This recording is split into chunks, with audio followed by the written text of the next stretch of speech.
টিভির স্ক্রিনে যখন বিরাট কোহলি সিক্সার করে তখন কি আমরা শুধু বিরাট কোহলিকেই প্রেজ করি নাকি তার গোটা টিমটাকে, গোটা ইন্ডিয়া টিমটাকে প্রেজ করি? আমরা কিন্তু গোটা ইন্ডিয়া টিমটাকেই প্রেজ করি, ঠিক আছে?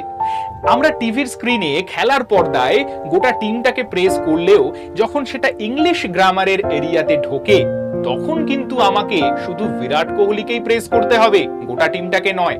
কেন? চলো তাহলে সেটা একটু দেখে নি। দেখো এখানে বলছে the captain along with his teammates dash cheered by the crowd. Options রয়েছে ওয়াজ, ওয়্যার, হ্যাড, হ্যাজ।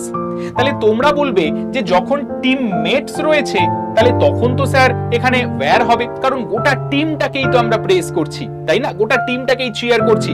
কিন্তু আমি বলবো না। তার কারণটা আমরা দেখে নেব যে লজিক কি বলছে। লজিক বলছে along with, together with, as well as এগুলো যদি সব সময় সাবজেক্টের সঙ্গে থাকে, মানে দুটো সাবজেক্টের মাঝে থাকে, তাহলে আমরা সব সময় যখন ভার্বকে চুজ করব আমরা কিন্তু ফার্স্ট সাবজেক্টটাকে চুজ করব।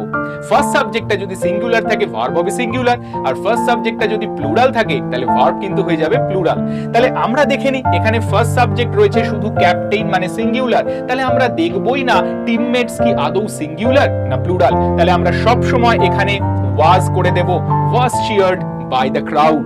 তাহলে এই ধরনের যদি আরো মজার মজার তথ্য জানতে হয় তাহলে কিন্তু তোমাদের এই যে নার্সিং আড্ডা 247 বেঙ্গলি চ্যানেলটাকে সাবস্ক্রাইব অবশ্যই করতে হবে। আর ফ্রি পিডিএফস বা আমার হোয়াটসঅ্যাপ গ্রুপে যুক্ত হওয়ার জন্য এই নাম্বারে একটা হোয়াটসঅ্যাপে হাই পাঠাতে হবে। তাহলে দেখা হচ্ছে পরের ভিডিওতে।